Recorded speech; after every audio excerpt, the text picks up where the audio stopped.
Hi friends, அஸ்ஸலாமு அலைக்கும். எல்லோரும் எப்படி இருக்கீங்க? நாங்கள் ரொம்ப நல்லா இருக்கோம்.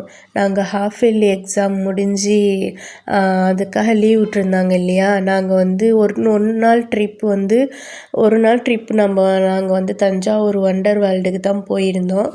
அங்கே வந்து நாங்கள் காலையிலே ரொட்டிலாம் பேக் பண்ணி எடுத்துகிட்டு போய் இந்தமாரி ஒரு கூடம் இருந்துச்சு. அங்கே போய் நாங்கள் நல்லா சாப்பிட்டுட்டு ராட்டினம் ஆட ஆரம்பிச்சிட்டோம். நான் ராட்டினாவில் வந்து மேலே அப்படியே எடுத்திருந்தேன். ஒரு ராட்டினாவில் வந்து அதில் மேலேன்னு எடுக்கும்போது உங்களுக்கு நல்லா தெரியும். கொஞ்சம் கொஞ்சம் இன்னும் நிறையா வந்து அடுத்தடுத்த வருஷத்தில் நிறையா ராட்டினாலாம் வரத்துக்காக வேலை நிறையா பார்த்துட்ருக்காங்க. ஆனால் நிறைய மரம் அதெலாம் எதுவுமே கிடையாது. கொஞ்சம் வெயிலாக தான் இருக்குது. இது போன வருஷம் ஓப்பன் பண்ணாங்க அப்படின்னு சொல்கிறாங்க. எனக்கு வந்து நான் கும்பகோணம் சென்னை சில்க்ஸில் வந்து ஆடி தள்ளுபடி அப்போ பர்ச்சேஸ் பண்ணப்போ ஒரு கூப்பன் மாதிரி கொடுத்தாங்க. யாத்திரா டூரிஸ்ட் மூலயமா ஒரு கூப்பன் கொடுத்தாங்க. அதில் வந்து நாங்கள் போனப்போ எங்களுக்கு ஒரு ஆளுக்கு 800 இந்த தீம் பார்க்குக்கு. எங்கள் 2 பேருக்கு எங்களுக்கு ஃப்ரீ, 2 பேருக்கு டிக்கெட் போடணுன்னு சொல்லியிருந்தாங்க.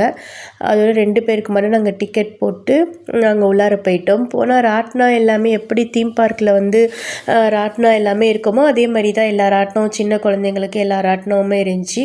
தண்ணியும் நல்லா தான் இருந்துச்சு. எல்லாம் சருகிறது எல்லாமே எப்படி இருக்குமோ அப்படி இருந்துச்சு. ஆனால் இங்கே வந்து தண்ணி வந்து கொஞ்சம் க்ளீனாக இருந்துச்சு. ரொம்ப கூட்டம் அதிகமாக இல்லை. ஃபெஸ்ட் நாளுங்கிறதுனால இல்லையா என்னான்னு தெரியல. நாங்கள் ஹாப்பியாக என்ஜாய் பண்ணோம். கொடுத்த காசுக்கு